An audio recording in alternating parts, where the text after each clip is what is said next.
কারো device connect করার সময় যদি পপ আপ না আসে যে ডিভাইসটা অন করার পরে একটা পপ আপ আসবে কানেক্টের পপ আপ, সেটা যদি অ্যাপসের মধ্যে শো না করে বা ফোনের মধ্যে শো না করে, তখন আপনারা চলে যাবেন প্রথমে সেটিংসে যাওয়ার পরে ফোনের সেটিংসে আপনারা যে কোনোভাবে সকল ফোনের সেটিংস আছে, সেটিংস থেকে চলে যাবেন গুগলে। তো গুগল থেকে আপনারা যাবেন অল সার্ভিসেস থেকে, সেখান থেকে আপনারা কানেক্টিং ডিভাইস, এখান থেকে ডিভাইসে আসবেন।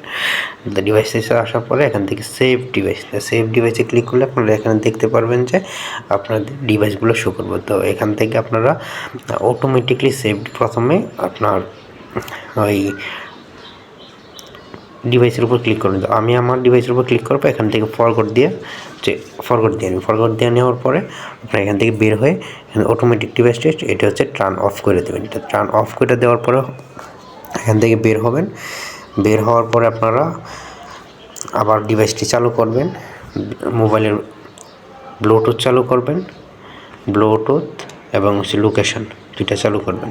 নতুন করে ব্লুটুথ এবং লোকেশান চালু করার পরে এখন ডিভাইসটি চালু করবেন, এখানে ডিভাইসটি শো করবে। যদি এভাবে শো না করে আপনার ফোনটি একবার অফ করে অন করবেন অথবা রিস্টার্ট দিয়ে নেবেন, তাহলে আপনার ডিভাইসটি শো করবে। আশা করি বিষয়টি বুঝতে পারছেন।